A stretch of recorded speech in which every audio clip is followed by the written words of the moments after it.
Welcome to the official podcast of Vienna Shadows, a secret society uncovering Vienna's hidden mysteries. Lean back and enjoy the show.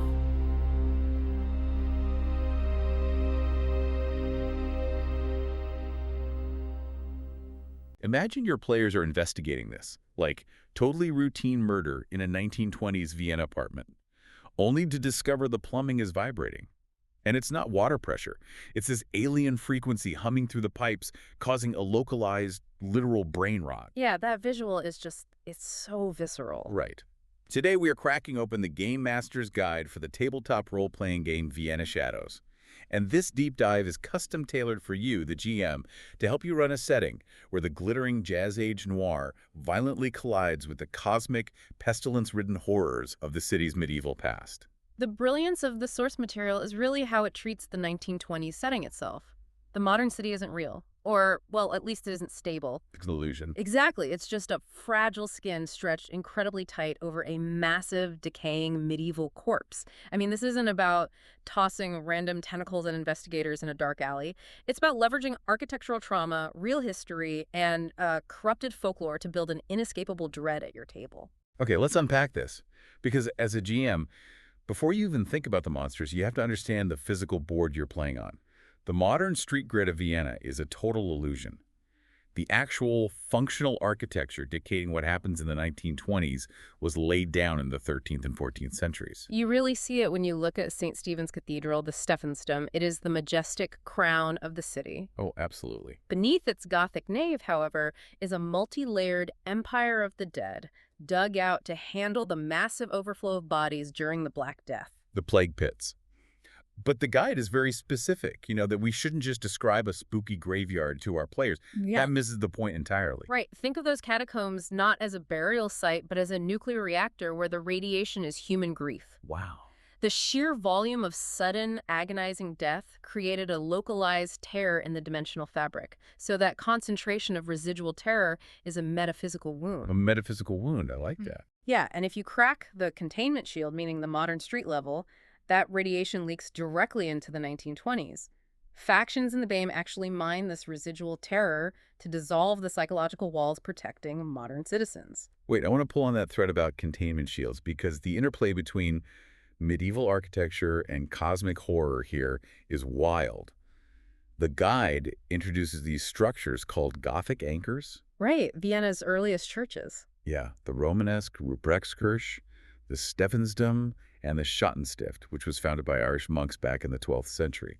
The lore says these weren't just acts of Christian piety, they were deliberately built on very specific nodes of ancient Celtic ley lines. They're functional. Yes, it's like these beautiful Gothic arches were acting as giant architectural Faraday cages, keeping the cosmic void from leaking into the streets. If we connect this to the bigger picture, that functional masonry is the core of the setting's tension. Heavy Gothic arches and consecrated cornerstones are physical seals. They're stone cages binding primeval terrors. Which is such a cool concept. Okay. And as a GM, this gives you a fantastic environmental hazard to play with. Any modern construction, a new subway line, expanding the sewer system, or even a stray explosive during a firefight that damages those medieval foundations literally weakens the fabric of reality. So if a stray bullet shatters a 14th century pillar, the players aren't just dealing with falling rocks.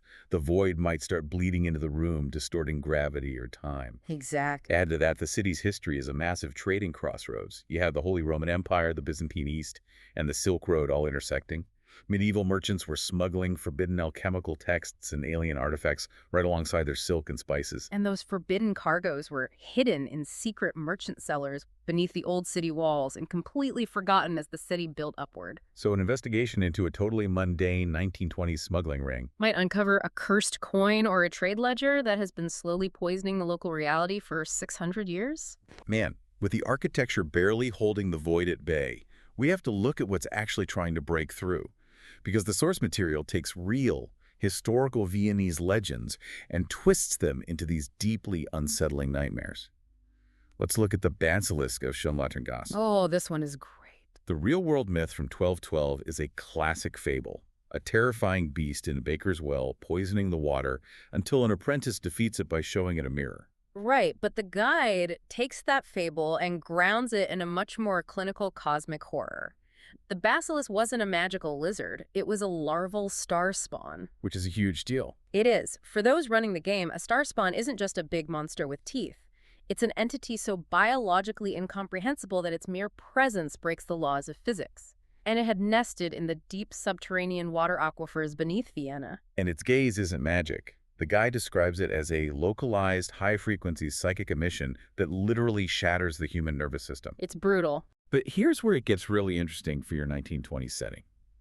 Its calcified corpse is still down there. It's resting in that sealed, dry well, slowly leaking this high-frequency brain rot directly into the modern city's plumbing. This is how you run horror effectively at the table. You don't start with the monster appearing in a puff of smoke. You start with the players investigating an apartment building where everyone is suffering from sudden, synchronized madness. Right, the vibrating pipes. Exactly. They notice the water pipes are vibrating with an alien frequency. You ground the cosmic horror in the mundane reality of city living. Another piece of history the guide corrupts beautifully is the Stock and Eisen. It's a real medieval tree trunk covered in hundreds of driven iron nails sitting right at Stephansplatz today. Such a weird historical artifact. It really is. The local legend involves a blacksmith's apprentice making a pact with the devil for an unopenable lock. But the devil in this setting wasn't a Christian demon. It was an avatar of Nyarlathotep. Of course it was. Yeah, a cosmic manipulator who uses human contracts to punch holes in reality. The apprentice was tricked into creating a dimensional anchor. And those nails aren't just iron. They're made of human flesh, functioning as literal magnetic binding bolts holding a pocket rift in space-time closed. The tension that creates at the table is incredible. The guide explicitly states that if the trunk is ever completely stripped of its nails, the spatial grid of the entire inner Stadt will unschool. Just dragging the cathedral district straight into the void. It takes a piece of historical scenery and turns it into a ticking apocalyptic time bomb. You also have threats wandering the streets, like the Liber Augustin. Oh, I love this guy. The beloved drunk bagpiper from the 1679 plague, who famously fell into a plague pit, slept it off, and woke up fine. It's a fun historical anecdote. But not in Vienna Shadows. No, the guide's twist is that he survived because he was chosen as a symbiotic host by an extraterrestrial fungal ooze festering among the bodies. An entity related to Yog-Sothoth. Basically a localized manifestation of alien spacetime. It granted him an unnatural, rotting immortality. He's a hollowed-out vector carrying a cosmic pathogen. And his bagpipe music infects listeners with auditory hallucinations. Imagine setting that scene for your players. They're navigating a foggy, neon-lit alley in the rain, already paranoid, and you describe the distant, echoing drone of bagpipes getting closer and closer. The environment itself is actively hostile to human sanity. The environment is hostile, but the human element is actively trying to exploit it. We've got 4 main factions in the War of the Robes. Right, the cults. First, the Black Robes. They're agents of pure entropy. They are using the plague pits to unleash medieval decay, literally mining that nuclear reactor of grief to dissolve the ego of the modern populace. Their goal is breaking down the psychological boundaries of the modern era so the cosmic void can pour in unresisted. Yeah. Opposing them, but no less terrifying, are the Golden Robes. They occupy the Schattenstift and the remnants of medieval administrative buildings. They use ancient imperial decrees and alchemical seal to enforce rigid social control and pacify the working class. Their methods are deeply insidious. I really struggled with this when reading the source material, though. If the Golden Robes were operating in the 1920s, with access to modern weaponry, vice agents, and massive political influence, why drag society back to a feudal nightmare? Why not just rule the modern world with the tools they already have? What's fascinating here is that to understand the Golden Robes, you have to understand their ideological motivation. To them, the modern world, the interwar republic, the shifting social classes, democratic chaos, is a disease. They view the rigid, unyielding hierarchy of the Holy Roman Empire as the ultimate perfect form of order. They don't just want political power, they want absolute structural control down to the spiritual level. But how do they actually enforce that? They aren't just passing strict laws, right? No, they integrate alchemical subjugation into the city's infrastructure. Yeah. They carve subjugation runes into the cobblestones outside modern factories. As workers cross those runes daily, their willpower is literally drained. It makes them completely artificially compliant. Feudal subjugation isn't a step backward for the Golden Robes. It's a metaphysical cure for the chaos of the 1920s. That makes them terrifying bureaucratic monsters. Yeah. Then you have the Crimson Robes, who represent the dangerous hubris of forbidden knowledge. They are seeking the alchemical great work. Right. They believe medieval trade ledgers hold actual maps to dimensional rifts, and they want to summon an outer god to extract its infinite cosmic memory. They are the scholars who dig too deep. But there is a splinter group, the Crimson Cracked branch. They can serve as unlikely allies for the players. They recognize that the primeval swamp is always trimmed to reclaim the city. And they actively fight it, using consecrated Hallstatt salt. They pack this salt into the foundations of those medieval churches to reinforce the cornerstones and keep the void out. The salt chemically reacts with the stone to harden the Faraday cage. So we have these massive cosmic threats, mind-altering plagues, and bureaucratic cults carving runes into cobblestones. But as a GM, you can't just read lore to your players. They have to interact with it. Yeah, how does the game actually translate that overwhelming dread into dice rolls? The guide uses a D6 roll-under system. And as a GM, the hardest part of running horror is making the players feel genuinely vulnerable without just arbitrarily killing them off. In a lot of games, by session 3, the players feel like superheroes with massive health pools. This system strips that superhuman feeling away entirely. Your core attributes, strength, intellect, charisma, perception, have a base of just 3 out of 6. You only have 10 health and 10 sanity. Oh, that's brutal. Yeah, to succeed on a check, you roll a 6-sided die and have to score lower than your attribute.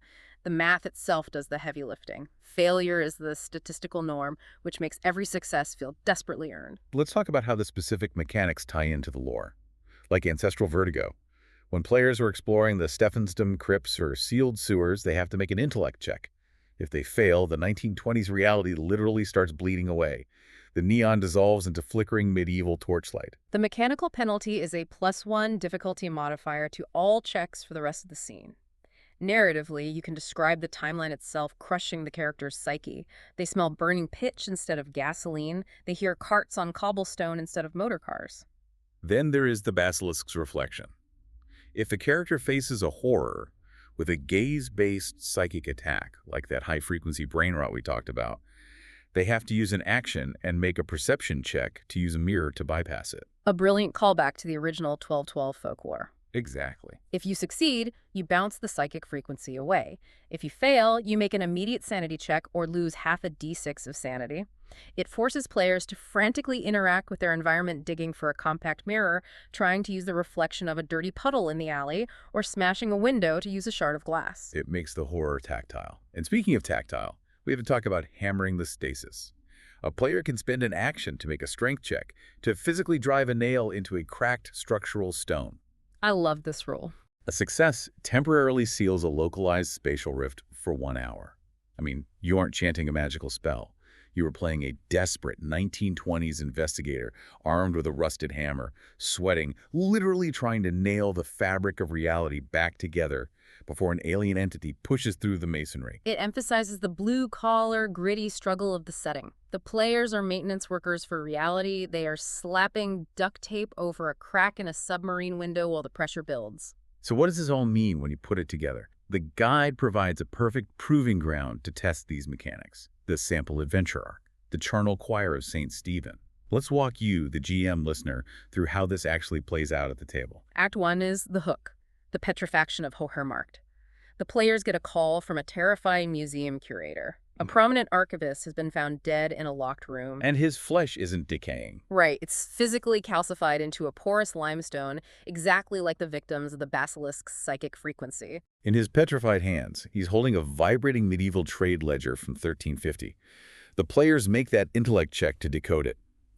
They discover the Babenberg dynasty trade records lifting imported spices were actually a cipher. The merchants were actually importing raw black ochre minerals used specifically for binding rituals to contain the void. Which kicks off Act 2, the investigation. The players track the origin of these minerals to the snow-damp alleys of Leopoldstadt. They find the black robes running a hidden subterranean warehouse. They're burning bone dust, smuggled out of the Stephansdom catacombs, to brew an alchemical incense. And what does that incense do? It perfectly mimics the psychic resonance of the Black Death. Oh man. When the locals inhale it, they suffer from historical vertigo, they hallucinate the plague years and dance uncontrollably until their hearts physically stop. It's a horrifying visual for the GM to describe. The players have to use perception to navigate the traps in the warehouse, and then use strength to physically smash the alchemical burners before the spore mist fills the entire district. Smashing those burners reveals the final destination, leading to Act 3, the Great Unstudding. The Crimson Robes have used the ledger coordinates to infiltrate the deepest chamber of the Stephansdom catacombs, right beneath the Stockamizon.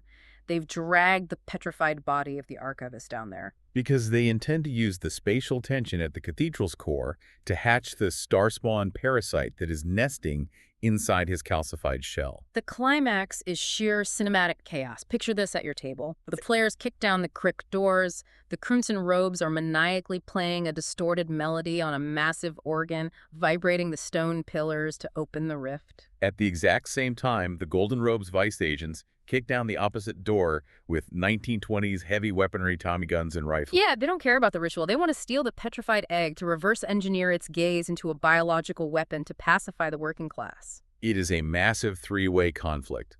Bullets are ricocheting off 14th century pillars, the organ is screaming, the structural stone is cracking. The players have to run into the middle of this crossfire. It's so intense. They are making willpower and sanity checks against the awakening gaze of this parasite, while desperately rolling strength for the hammering the stasis mechanic.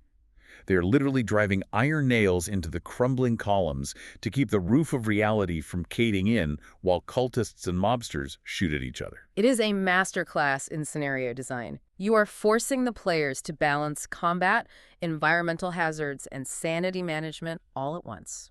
Act 4, the epilogue, provides a stark contrast depending on their success. If they succeed, the rift stabilizes, the archivist crumbles to dust, and the cathedral bells chime, purging the ancestral vertigo. The cracked branch rewards them with a consecrated iron spike, a powerful artifact for future sessions. But this raises an important question about the failure state. As a GM, you need to understand the stakes of this campaign. The failure state isn't just a total party kill where the characters die and you roll new ones. Right. If the players fail in the catacombs, the seals of Stephansdom crack permanently. A thick, gray medieval fog rolls out of the earth and swallows the entire first district. Modern technology instantly fails. Electric streetlights flicker out and die. The motor cars stop running. The residents are permanently trapped in a timeless, feudal nightmare of rot and madness, completely under the absolute control of the Golden Robes. The stakes aren't character death. It is the literal erasure of the modern era. The past swallows the present whole. This guide gives you an incredibly robust toolkit. You have these brilliantly tactile mechanics where players are rolling against punishing odds and hammering nails to survive. You have terrifying, localized lore that explains the how and why behind the monsters, turning real architecture and folk tales into Lovecraftian nightmares. And above all, you have a setting where the 1920s is a battleground where the past is trying to eat the present. As you prepare to run Vienna Shadows, I want to leave you with one final, chilling concept to slowly reveal to your players over the course of a long campaign. We've talked extensively about the factions trying to break the seals, and the horrific failure state where the medieval fog reclaims the modern streets. But consider this. What if that failure state is actually the truth of the universe? Wait, what do you mean? What if the glittering 1920s neon city, the motor cars, the cafes, the Republic, isn't the real Vienna at all? What if the modern era is just a temporary, fragile hallucination generated by those very seals struggling to cover up a permanent, festering medieval reality that never actually ended? Oh, wow. So when the players are hammering those nails into the stone, they aren't saving the real world. They're just desperately trying to keep the hallucination from shattering. Yeah. The X-ray machine was never broken. We just finally see the jagged white line of the bones underneath. Well, you have everything you need now. Have an amazing time running this game.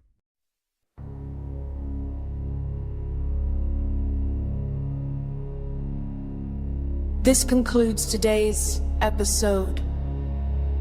Don't forget to rate and subscribe. Until next time, Vienna Shadows, signing off.